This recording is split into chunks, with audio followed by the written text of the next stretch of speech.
Olá, hoje vamos para mais um módulo da nossa capacitação em saúde preventiva. Vamos falar agora de resistência à insulina, que é extremamente importante, já que nós, como trabalhamos nessa área de saúde preventiva, a gente precisa entender das disfunções que causam doenças. E uma das principais e mais importantes é justamente a resistência à insulina, que não é uma doença, mas pode desenvolver não só diabetes, como vários outros tipos de doenças e complicações. Ok? Bom, vamos lá então, vamos iniciar a nossa aula.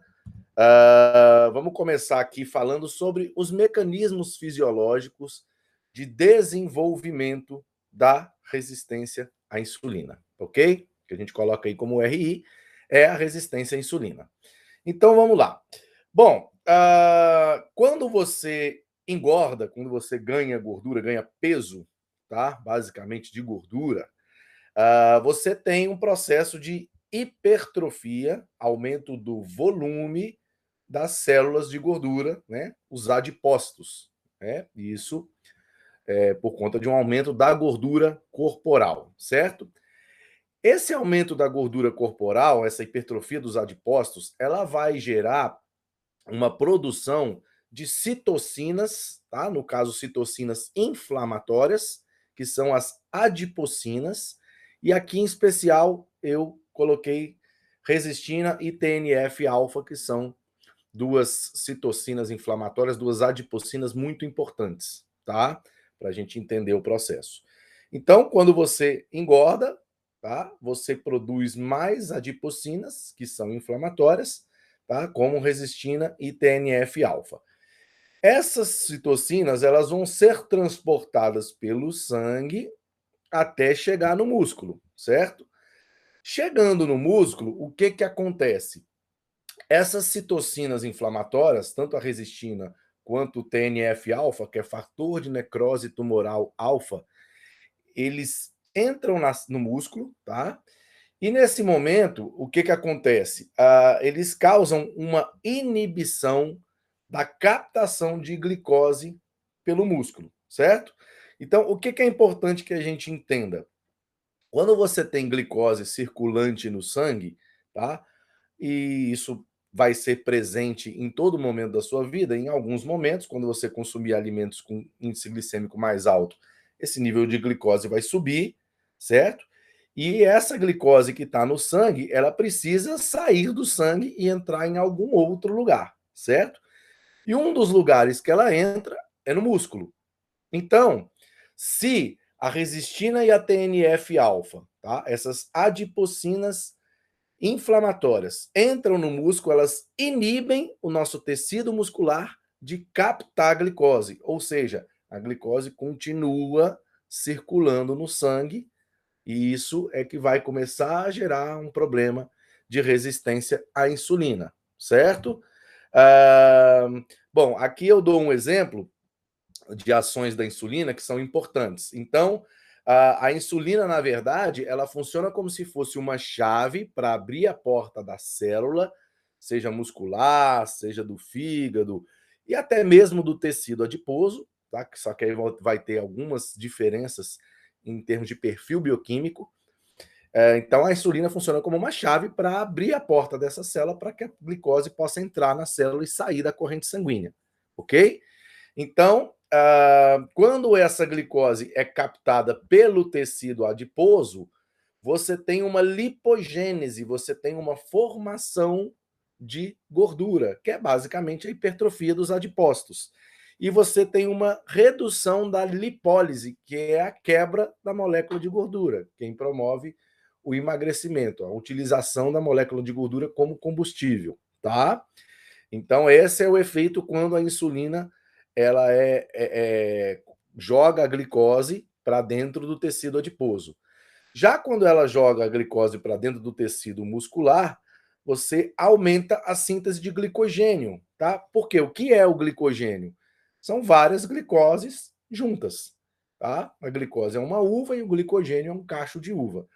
Então, quando esse sangue vai passando com nível de glicose mais alto e o músculo absorve, você tem uma produção de glicogênio e, inclusive, também uma síntese proteica. E já no fígado, tá? Já tem o processo, por exemplo, de gliconeogênese, que é a transformação da proteína, tá? Em gordura, ok? E também a síntese de glicogênio, tá? Que acontece também no fígado, e um aumento também da formação da gordura, que é a lipogênese, tá? No caso da gliconeogênese, você tem uma redução da gliconeogênese, tá? Então, essas são as 3 ações que a insulina promove no nosso organismo. Então, é bem importante que a gente fique atento e entenda esses mecanismos. Então, obviamente que é muito interessante. O nosso maior captador de glicose é o nosso tecido muscular, tá? Então, por isso, justamente, que vocês vão ver para frente, por que é tão importante a prática de atividade física para a melhora do controle da insulina, ok? Então, maravilha. Vamos dar sequência. Só retornando aqui no último slide, quando você causa uma inibição da captação de glicose pelo músculo, você tem mais também glicose circulando no sangue, tá? Então, isso é importante da gente entender. Então, aqui a gente fez toda a explicação, tá? Das ações da insulina. E aí vamos partir para mecanismos fisiológicos mais específicos. Então, vamos detalhar um pouco melhor isso aqui. Então, o que acontece? Quando esse sangue ele passa lá pelo músculo, certo? E o músculo está com resistina e com TNF-alfa, inibindo a captação de glicose, e além disso, também a própria falta de exercício físico, de contração muscular, que não depleta o glicogênio muscular e continua com esse estoque de glicose no músculo cheio. Então, o sangue passa ali pelo músculo e o músculo não capta essa glicose. Por esses 2 motivos, tá? Resistina e TNF-alfa, inibindo a captação de glicose, e além disso, estoque de glicogênio repleto. Então, o músculo naquele momento não capta essa glicose, a glicose continua circulando no sangue e chega no pâncreas novamente. Chegando no pâncreas, o pâncreas vai falar assim: poxa, mas eu produzi insulina, esse sangue deu uma volta cheio de glicose aqui e voltou com um nível de glicose elevado ainda. Então eu preciso produzir mais insulina. E aí o pâncreas aumenta a produção de insulina para tentar tirar essa glicose da corrente sanguínea, certo? E aí, nesse momento, você vai ter uma hiperglicemia, você já tem uma hiperglicemia, e essa hiperglicemia provocou uma hiperinsulinemia. Aumentou a produção de insulina para conseguir tirar essa glicemia, essa glicose do sangue, ok? Que é o que a gente está vendo aqui no próximo slide, no próximo item aqui, certo? E aí o que acontece? Quem é que vai captar essa glicose que está circulante no sangue, já que o músculo não captou? As células de gordura, tá? Só que quando as células de gordura captam glicose, elas hipertrofiam, ou seja, você engorda mais, tá? E essa captação vai ser feita via GLUT4, tá? GLUT4 você tem no músculo, você tem nos adipócitos também, tá? Que é quem, na verdade, realmente, juntamente com a insulina, traz essa glicose para dentro da célula, certo? E isso vai aumentar a quantidade de gordura e aumentar os ácidos graxos, basicamente os triglicerídeos, tá? Então, os triglicerídeos também têm muita relação com a resistência à insulina. Então, bem importante entender todo esse mecanismo, tá? Então, só recapitulando, tá? O músculo não captou glicose, então continua com glicose alta no sangue, chegou no pâncreas, o pâncreas percebeu isso, aumentou a produção de insulina. Então, nesse momento, você tem uma hiperglicemia e uma hiperinsulinemia. Quem vai captar essa glicose, já que o músculo não captou, vão ser as células de gordura que vão hipertrofiar, você vai engordar mais, aumentar os ácidos graxos, tá? Tá aqui a hipertrofia dos adipócitos, e isso acaba virando um ciclo vicioso, né? Então, passa o sangue cheio de glicose, o pâncreas produz mais insulina, o músculo não capta essa glicose, o tecido adiposo capta, e ele hipertrofia mais, produz mais adipocina, inibe mais a captação de glicose pelo músculo, tá? E vamos ter mais glicose e mais insulina circulante, certo? Então, esse ciclo vicioso é que repetidamente vai originando um processo de resistência à insulina. Porque, de fato, você produz, o pâncreas produz insulina, porque o nível de glicose no sangue não baixa e você vai criando uma resistência à insulina, ou seja, seu pâncreas vai precisar produzir cada vez mais insulina para conseguir baixar esse nível de glicose no sangue, tá bom? Bom, e quais seriam as consequências da resistência à insulina na nossa saúde? Vamos lá. Essa hiperglicemia e essa hiperinsulinemia causam lesões nos epitélios, tá? Então você tem esse revestimento, esses epitélios, nos nossos vasos sanguíneos, né? Na própria retina, nos rins, no coração. Então você vai lesando esse tecido epitelial, tá? E essa lesão desse tecido epitelial, ela pode gerar, por exemplo, ateromas, formação de placas de gordura nas nossas artérias, tá? Porque quando você lesa esse tecido epitelial, é como, diríamos a grosso modo, como se ele ficasse mais pegajoso, certo? Então a gordura se adere com mais facilidade às paredes, tá? Arteriais, aos epitélios, causando essa obstrução, tá? Que pode causar uma cardiopatia, né? Uma isquemia, um infarto, enfim. E além disso, também, níveis altos de glicemia e insulina no sangue aumentam a viscosidade do sangue, e isso causa uma piora da circulação sanguínea, certo? Ok. Bom, então existem diversas consequências da resistência à insulina na nossa saúde. Uma delas são lesões na nossa retina, que a gente acabou de comentar aqui no slide passado, tá? Que a gente chama de retinopatia, tá? Podendo causar uma cegueira, tá? Então, existem casos e casos de diabéticos que perdem a visão por essa retinopatia causada pela resistência à insulina e, continuamente ocorrendo isso, uma diabetes tipo 2, certo? Próximo slide, amputações. Tá? Essa maior viscosidade do sangue dificulta a circulação do sangue, principalmente até as extremidades, membros inferiores, e isso, em muitos casos, gera um processo de amputação, uma necessidade de amputação daquele tecido que vai ficando necrosado. Ok? Acidente vascular cerebral também é causado por níveis de resistência à insulina elevados, tá? Justamente pela questão da viscosidade do sangue, pelas lesões também nos epitélios. Então você pode desenvolver um AVC, tá? Isquêmico, em alguns casos um AVC hemorrágico, certo? Infarto agudo do miocárdio. Então, como a gente explicou, você vai formando placas de gordura nas suas artérias, essas placas de gordura vão causando uma isquemia, tá? Que é a falta de chegada do oxigênio no músculo cardíaco, tá? E isso gera um infarto agudo do miocárdio, ok?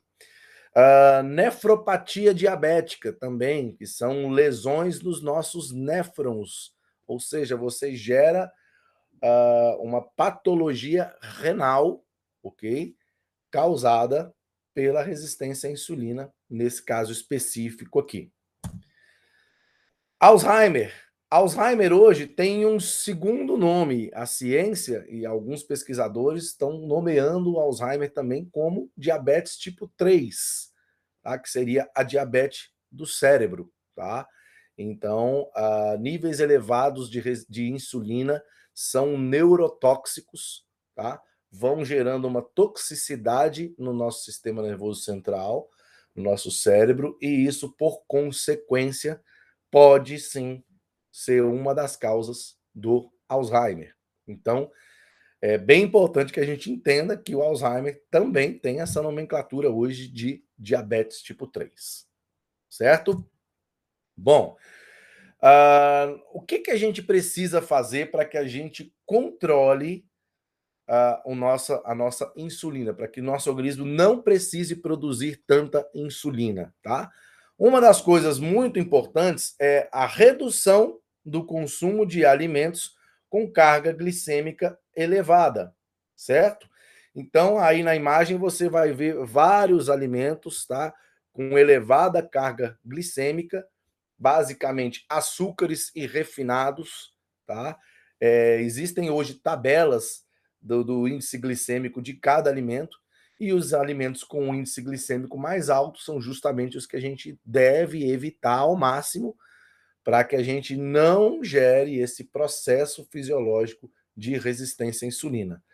Ok? Então, primeira coisa, diminuir a quantidade de alimentos com carga glicêmica elevada, porque isso vai reduzir a quantidade de glicose circulante do nosso sangue e, por consequência, vai necessitar de uma menor produção de insulina para jogar essa glicose para dentro da célula. E outra coisa extremamente importante é a prática de atividade física, porque a prática de exercícios / atividades físicas, por conta da contração muscular, o glicogênio é o combustível desse processo de contração muscular, e quando você diminui os estoques de glicogênio no seu tecido muscular, e esse sangue passa pelo músculo com glicose mais elevada, tá? E há um mecanismo mais facilitado de captação da glicose pelo tecido muscular. Por quê? Porque o estoque de glicose no músculo, que é o glicogênio, foi depletado justamente por conta da prática de exercício físico e atividade física. As contrações musculares melhoram a capacidade do músculo em captar glicose para reestocar como glicogênio, certo? Então não tem como imaginar um bom tratamento para controle de resistência à insulina ou até mesmo para diabetes sem incluir as atividades e exercícios físicos nessa rotina. Então isso é fundamental, certo? Vamos para o próximo slide aqui.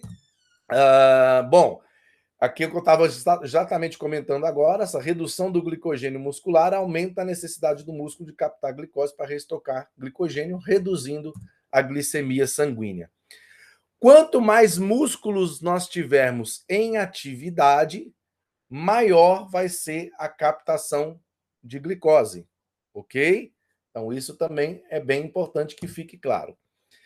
A resistência à insulina e à diabetes tipo 2 tem cura, sim.